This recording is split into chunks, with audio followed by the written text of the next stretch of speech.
Chapter 2. Out of Time.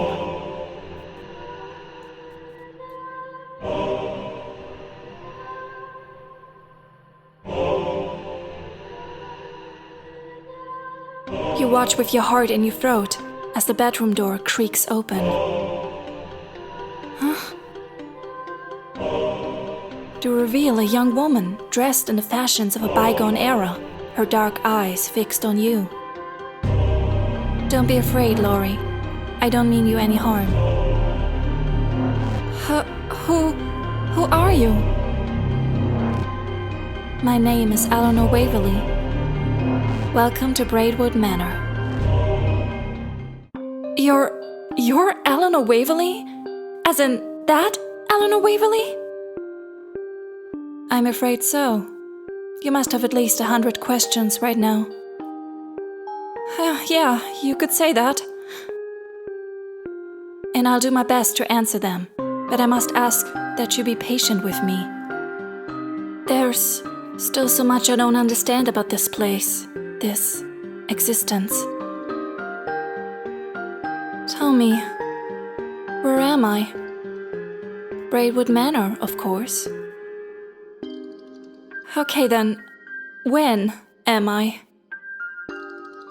That's an altogether more difficult question. I know that in your world, this house is a shadow of its former self. My world? So, we're somewhere else? I don't know, Laurie. I've come to think of this place as a memory. The rest of the world kept moving and we just stayed the same. Tell me, what are you? Your kind would call me a ghost, and I suppose that's what I am. But I don't feel like a ghost. What do you feel like then?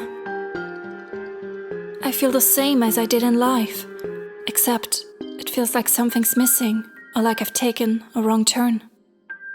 I feel lost, forgotten. Tell me, how did I get here? About that.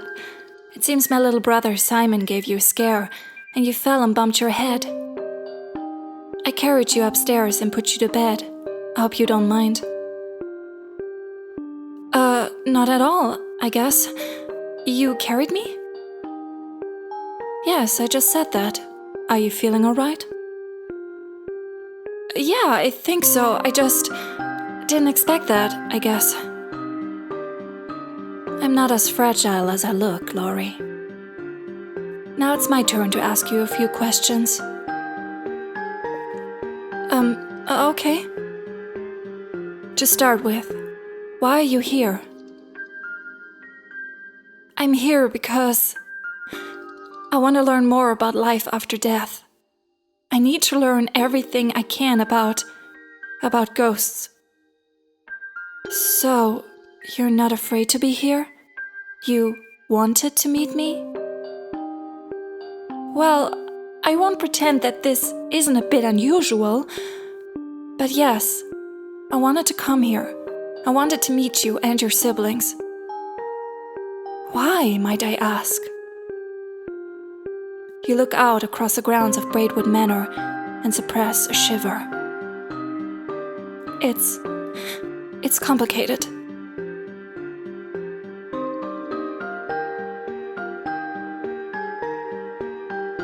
As you peer through the frosted glass of the window, you notice a dark shape standing amidst the trees on the edge of the property.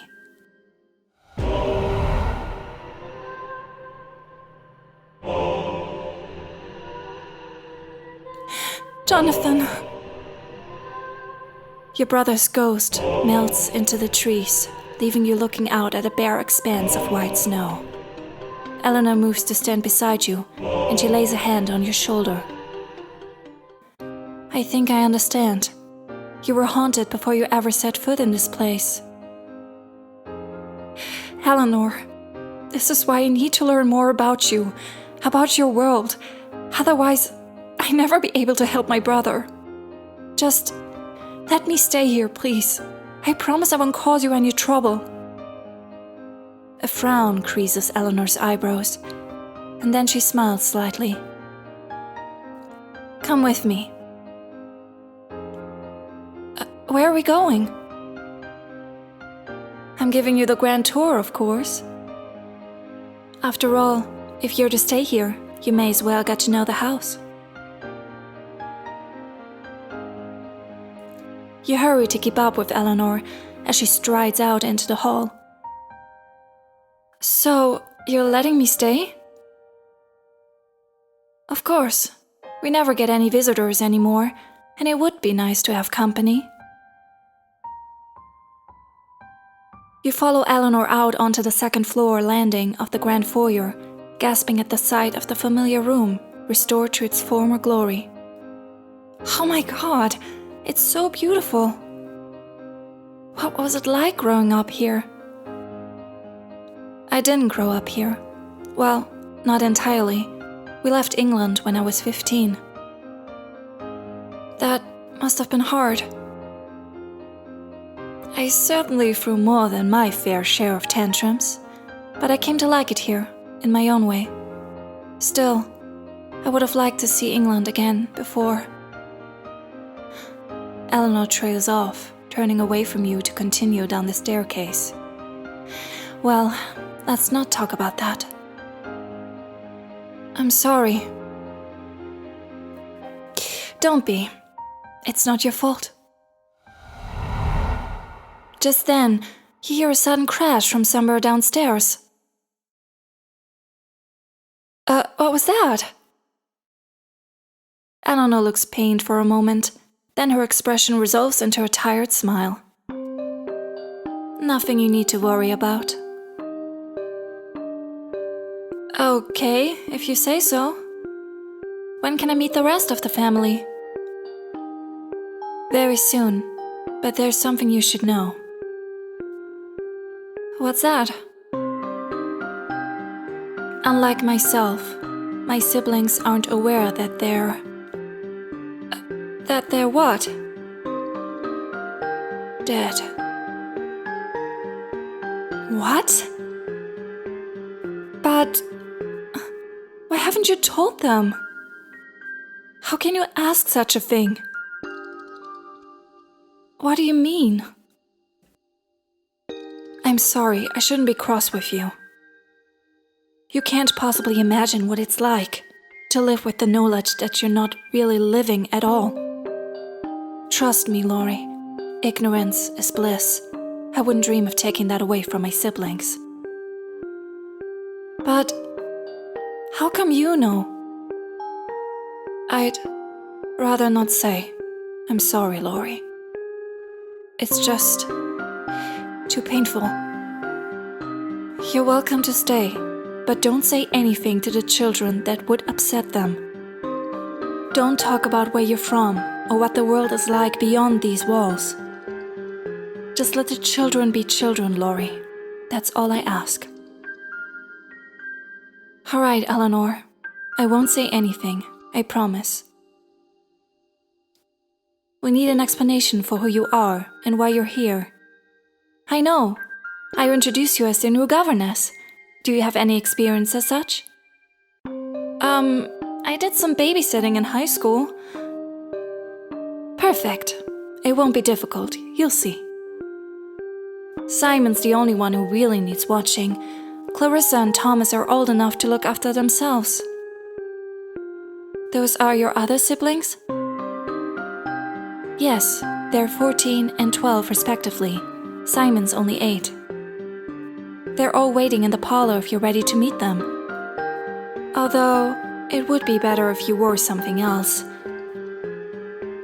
What's wrong with what I'm wearing? Nothing at all. It's very pretty, but it's, well, anachronistic. Oh, wait, did you say it was pretty? Eleanor blushes a delicate pink. I said your clothes were pretty. I didn't say... So, you don't think I'm pretty? I didn't say that. Sorry, it's just been ages since... Since what?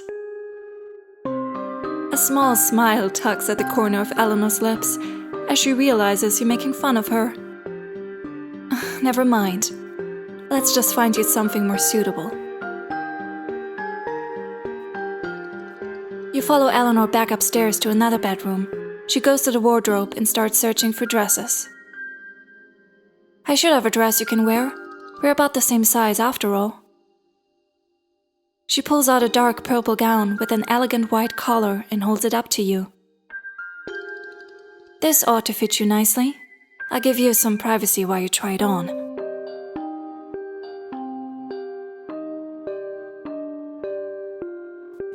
Eleanor comes back in to check on you, and her eyes go wide. Oh my. How do I look? Perfect. Really? I've never worn anything like this. It suits you. And now that you look the part of a governess, are you ready to meet your charges? Yeah, I think I am. Lead the way. Eleanor leads you back downstairs to the parlor, where the three younger Waverly siblings sit expectantly. You recognize Simon, the boy from the night before, and he averts his eyes sheepishly when you meet his gaze. Children, this is... We know who she is. She's just like Simon said she would be. Yeah, that's the girl I saw. What a beautiful dress. Thomas narrows his eyes suspiciously at you. We haven't had a visitor in ages. Who are you exactly? This is Laurie. She's your new governess, and I expect you to treat her with the utmost respect. Thomas looks outraged. Governess? I don't need a governess. I'm almost as old as she is. Besides, you already take care of us, Eleanor. Hey, aren't you going to give me a chance? Maybe we'll be best friends. You never know. Simon looks bashfully at the floor. I'm sorry, Miss Laurie. I'm not. I'm 12 years old. I can look after myself. Thomas, please forgive my brother's coarse manners, Laurie. I, for one, am very excited to have another lady to talk to. What does that make me? You're more like our mother. Eleanor sighs heavily. Wonderful. You can see why I need a break, Laurie. Oh, nonsense. This will be fun. I can't wait to get to know all of you better. I see I choose my assistant well. In any case, it's about time your three went to bed.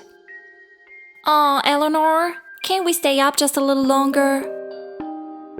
Eleanor relaxes, her stern look giving way to a smile. I suppose that would be all right. Just this once, though. Laurie, would you help me fix the children some hot cider before bed? Of course.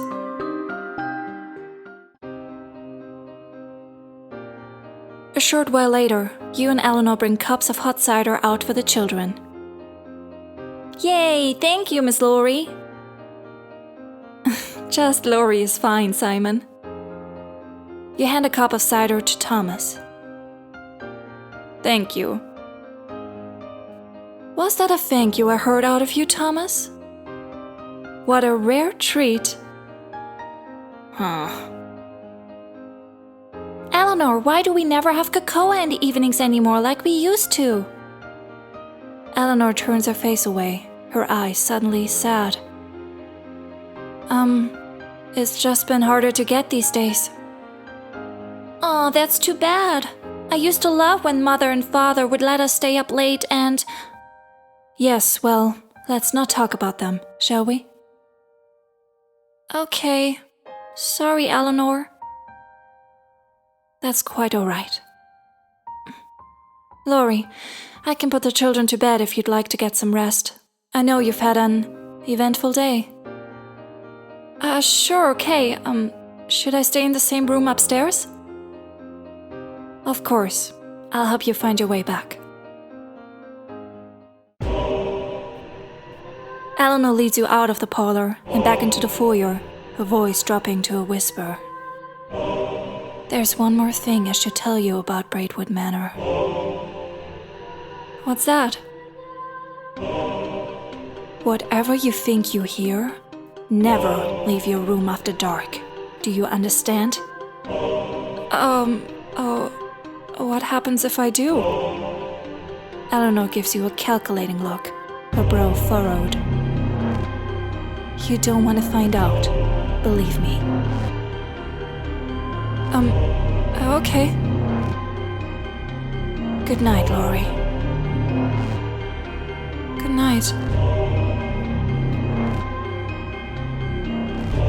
A short while later, you tuck yourself in bed and lie in the dark, thinking hard. Am I losing my mind? Or is all of this really happening? And how can I get Eleanor to tell me why she and her siblings are all trapped here? I suppose I'll have to earn her trust first. Better make sure not to break any of her rules. As you lie there in the darkness, you're suddenly startled out of your reverie by a notification on your phone. Huh? Oh, it's from Victor. Just wanted to check in. Still think you're crazy for staying up there by yourself. But I guess that's what makes you you. And I wouldn't have it any other way. That's sweet of him too. Just then, you notice a curious sound beneath the howling of the wind outside. Is someone crying? You strain your ears and catch the sound again. A low, mournful wail that seems to echo through the halls. Is that Eleanor? You get out of bed and hesitate before your bedroom door. Eleanor said not to leave my room after dark. But if someone's in trouble, what should I do? You kneel down to peer through the keyhole, seeing nothing but the empty hallway beyond. Looks like the coast is clear. And whoever's making that sound, it's only getting louder. That's it. I'm going out there. You step out onto the hall, shutting the doors softly behind you. You follow the sound through the manor's twisting halls, down the stairs of the foyer, and deeper into the house than you thought possible. Just how big is this place? At last, you come to a long hallway ending in a solitary door, a door covered in rusted logs and bound up in iron. What the? You draw close to the door's time-worn wood and hear the sounds of weeping beyond. The noise starts to sound less like weeping and more like the plaintive cries of a wounded beast. Whatever's making that sound is just past this door. Hello? Is anyone in there? The sobs quiet, followed by a sick silence that feels like all the air has been sucked out of the room.